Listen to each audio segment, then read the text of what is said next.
Hello, all of my powerful Scorpio friends. How are you? Powerful, I know. Psychic, I know. Transformational, I know. I have your August forecast here. And before I do jump into that, I want to mention the two astrology books that I have out that you might be interested in. The first one, Now That I've Cast It, What Do I Do With It? I wrote back in the 70s when we were casting charts by hand.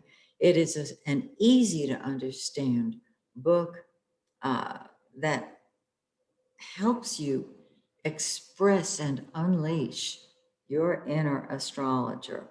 It's very easy to do. It's on Amazon. My most recent book, Hidden Messages in Your Birth Chart. That's on Amazon too. It goes into our programming and tells you how to read the hidden messages that you received from all of the authority figures in your life when you were growing up. Because those messages stay with you till you leave this planet, unless and until you see them in the chart, read them in the chart, and do something about them. This will be of immeasurable help to you if you have a more psychological drift, so to speak. Okay, now, Scorpio, let's talk about this gorgeous forecast. First of all the planetary activities right here. So let's start with the sun, the yellow planet, in the 10th house of career.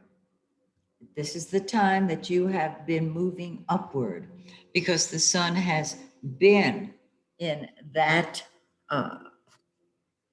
10th house for a while. Excuse me, I've got to grab that chart before it falls off the table. You have been involved in advancing your career.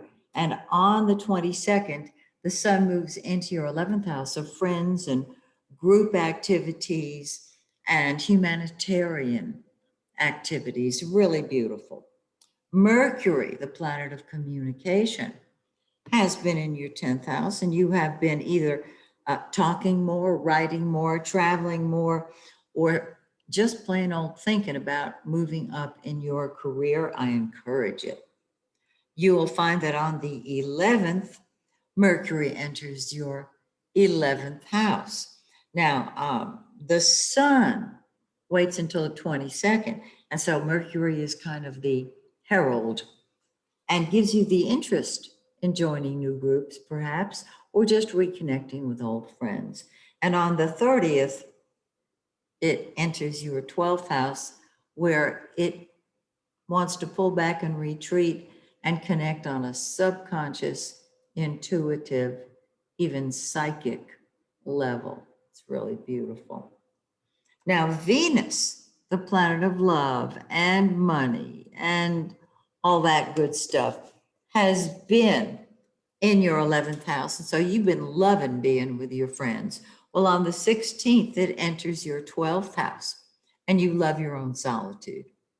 And Scorpio, you have to have solitude and privacy.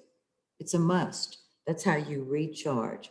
And so when you finally pull back on the 16th and Mercury joins you on the 30th, you're going to really enjoy your own company. Mars, the planet of war, there it is. It's red. It's what you fight with and fight for. So you may be fighting for humanity, or you may be just fighting with your friends. We don't know.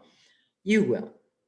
And since the center of your world is the sun, you've got the two leaders in your 11th house. And so your friends and being a friend and being a leader with your friends, very important. And it will come to fruition during this time. The new moon on the 8th is in 16 of Leo. 16 of Leo. Find it in your birth chart and combine it with this one. This particular new moon enhances your public image and your career and starts you moving upward again. It's beautiful. And 2 weeks later, the full moon is on the 22nd in, and I need my glasses to read this one, 29 degrees, 37 minutes of Aquarius.